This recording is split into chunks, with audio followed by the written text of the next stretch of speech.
What is going on, guys? This is your boy, the Instant One from V-Side, Tan Tigers 1, the Bengal Dragon. Make sure to hit that like button, hit that subscribe button, follow me on Twitter, Tan Tigers 1, Twitch at Instant One, follow me on Instagram as well, and hit that bell notification button. I'm here to give you my thoughts on the Bangladesh versus West Indies ODI. Just a moment. That happened, I believe, in the um, third, fourth, uh, 7th of May? Yeah, 7th of May 2019 in the Ireland West Indies Bangladesh Tri Nation series. Okay, first of all, like I covered a good amount of, not a good amount, I covered a part of this match on radio. Okay, and just to give you guys an update, yes, I am going to cover the ICC Cricket World Cup matches by watching it on video as much as I can, because it will still be the period of Ramadan then, and right after Ramadan I do have work. In fact, I'm trying to see if I can get some hours in during Ramadan, which I can physically do, because Ramadan in a hot Florida summer is not that easy, especially if you're walking out. If you're like planning to leave the house, if you're not planning to leave the house, it's easy. If you're planning to leave the house and do stuff outside the house and walk around instead of driving, it is very, very, very hard. But anyways, this match, just what I could gather from the highlights and a part of the radio commentary. First of all, I was right in predicting that perhaps one of the most effective bowlers in these conditions will be Mashrafi Mortaza, because Mashrafi, he knows how to swing the ball. And notice in this pitch, a lot of the wickets came when the pace was taken off the ball, or the ball did not have that much pace. And here's where Bangladesh defeated West Indies. Bangladesh were much more smarter, smarter, smarter, and much more composed mentally compared to West Indies. Because West Indies, after that Shea Hope century, first of all, congratulations to Shea Hope.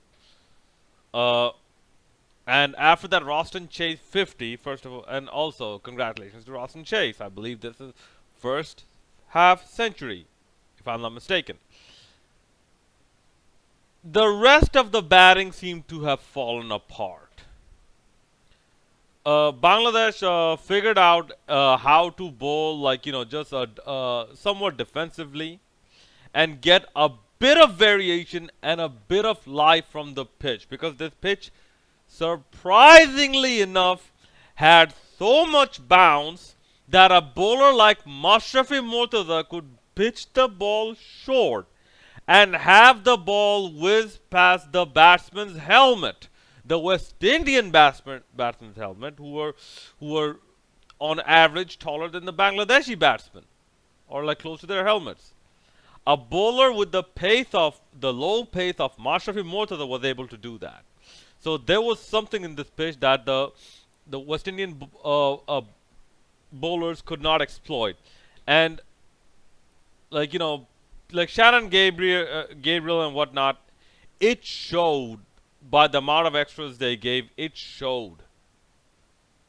Like once they started getting hit for runs, they were, their brains were so scrambled that they could not even properly aim towards a good line and length to actually pitch the ball in. Especially look at that, the last few overs. Bad ball after bad ball, full toss after full toss, extra ball after extra ball. Come over the wicket, come round the wicket, you name it. Okay, so that being said, it was a good effort by Bangladesh to restrict West Indies, I believe, from just over 200 odd for 2 to 261 for 9. And after that, because I thought West Indies were definitely making 300, especially in what's this Clontarf? Yeah, Clontarf, I believe, which is supposed to be a smallish ground where, like, you could expect a 300 score. Bangladesh actually played pretty well, and yes, there was one or two difficult chances that were dropped. Those stuff happened, but overall, I would say Shomo Sarkar. I was actually more concerned about Shomo Sarkar because I don't know. This whole notion of left-right combination, especially with the professional teams, it's run its course. It's run its course, just like just like if you have a good amount of uh, left-handed batsmen, right arm off spinners will do much more better. Just like that notion. Okay, that notion has also, like, it's become quite redundant. People have figured out how to tackle those situations if you're a left-handed batsman and whatnot. People have, like, especially with the bigger teams. With the smaller teams, they don't have that much experience, so they still have to, like, figure it out.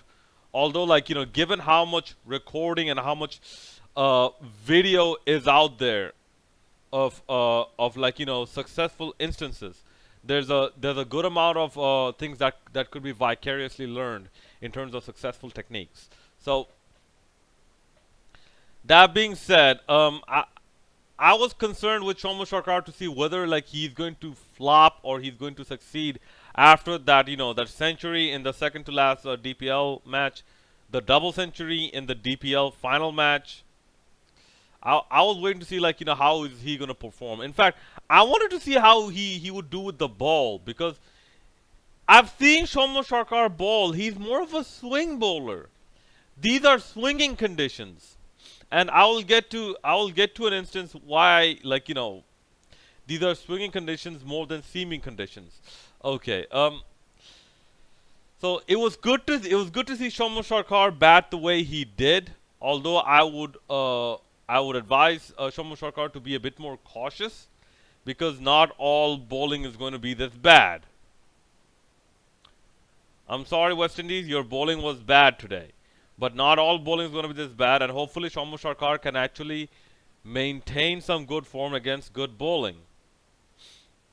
Um, we got some indications, especially, like, at least I got some indications through some previous interviews that Shomu Sarkar actually cleaned up a good amount of his technique in terms of, like, playing cross-batted shots, or in terms of playing, like, too many away from the body shots that actually, like, caused him to lose his wicket by getting an outside edge, or playing on playing the ball onto his stumps. Um, Maybe his hand-eye coordination got a bit better, because I saw he still played a good amount of those shots. Or maybe, the ball was coming onto the bat so well that, it didn't matter. But then again, West Indies batted on the same pitch as well. And in fact, they won the toss and elected to bat first. Okay.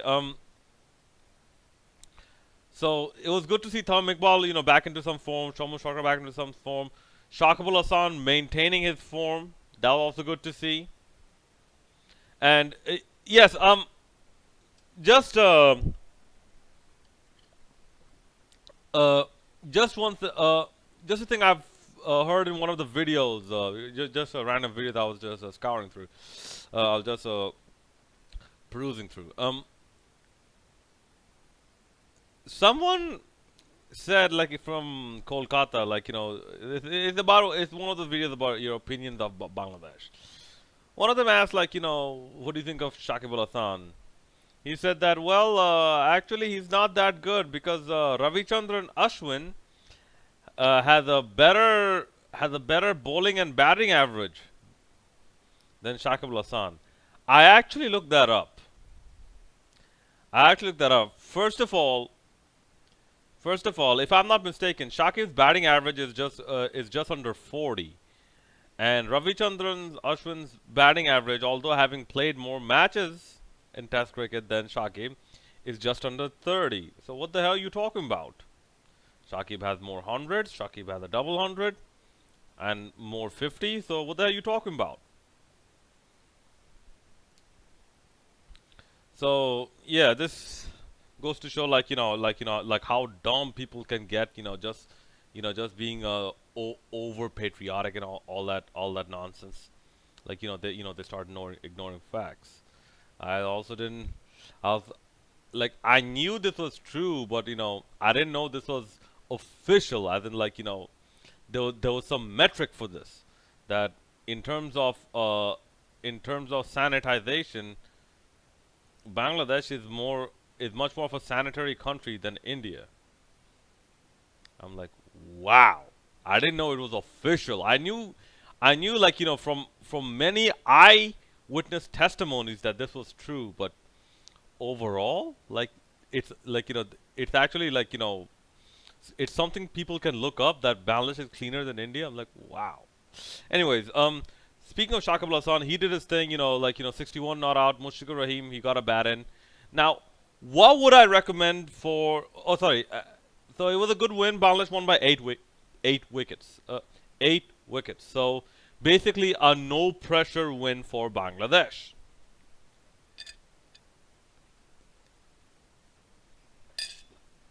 And to be honest, this is something Bangladesh, I believe. Just a moment. Bangladesh needed, especially given their dismal performance in New Zealand. This is something Bangladesh needed. Okay, and hopefully they can maintain their winning ways, and have a very good performance in the World Cup. One person, however, did not perform as expected was Mustafizur Rahman. He went for, I believe, 84 or 85 runs in his 10 overs. And I saw the highlights. Generally, you see this. When Mustafizur Rahman bowls, a good amount of runs come through third man. At least in this highlight package, that was not the case. That was not the case. So this means Mustafiz genuinely bowled bad overall. And here's the thing, Mustafiz is not a swing bowler, or as much as he is a seam bowler, much more of a seam bowler than he is a swing bowler. Because sorry about the interruption. Something actually came up. I had to attend to a matter real quick. But yeah, I'm back. So basically, the second part of the video, where I left off, Mustafizur Rahman. Here's the problem. He really needs to learn how to swing the ball fast if he has to be effective in any capacity in this tournament, in this Tri Nation Series or in the World Cup. He has to learn how to swing the ball fast. This is why I was a little surprised that Abu Jaid wasn't playing instead of, let's say, Muhammad Saifuddin. And I was also surprised that someone like Abu Haider Rani, who would be more likely to swing the ball, he wasn't picked, or like someone like a Shafiul Islam wasn't picked. I don't know what impression, I don't know what impression the Bangladeshi selectors are getting, especially after the Trophy 2017. I don't know what they're thinking, with the belief that these are seeming conditions. For international tournaments like these, I don't think they're going to be as seeming as they were in previous years. I think it's going to be much more of swinging friendly, swing bowling friendly rather than seam bowling friendly. The perfect example is the Champions Trophy 2017 finals, where the Pakistan pace bowlers beat Indian batsmen and the entire Indian team in the air, not off the pitch. So, although it's a good win for Bangladesh, the next match is going to be in Malahide, Ireland versus Bangladesh. And this is one match Mustafizur Rahman absolutely has to perform. if you want me to be honest, here's what I would do. I would shuffle the batting lineup because you cannot go into the World Cup without having your lower order tested. You have your upper order tested, yeah, they're doing pretty good. What I would do is uh, leave Tamim and Shamo Sharkar over there. Maybe even drop a Mushfiqur Rahim because, or maybe like rest a Shakib Al Hasan or whatnot. Although no, he's actually a bowler. Okay, so maybe drop him down the order, and have a Liton Das play at number three, and or Muhammad Mithun or Sabir Rahman, or if you want an experience, have Mahmudullah play at number four because I'm not too happy with like the lack of his consistency as well. Because it's about time he actually like earned his spot in the team. Like he earned the main or no he earned the maintenance of his spot in the team. Like you can't just say, oh, these are the top five experienced pillars of Bangladesh cricket, and the only one factually that's not performing is Mahmudullah. So I would shuffle the I would shuffle the batting lineup, and I would give Mustafiz another game. Maybe I would drop a Saifuddin to give Abu Haider another game, to no sorry Abu Jaid a game, or like to give Rubul Hussain another game.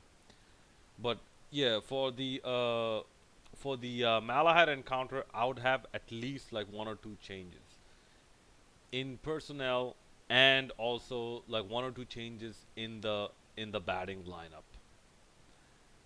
Not to say that Ireland is an easy team. No, if you're playing professional cricket, especially the lead up to the World Cup, you can't take any team like lightly. You have to take all teams seriously.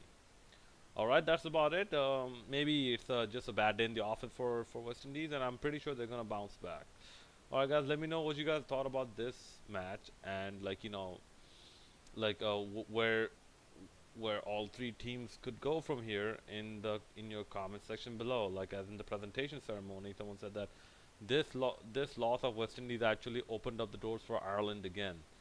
Yes, it certainly did, but here's the thing: Bangladesh should do everything they can to close the door, no matter how hard Ireland is pushing against the door for it to remain open. Bangladesh should do everything they can to push from the opposite direction to close that door and lock it.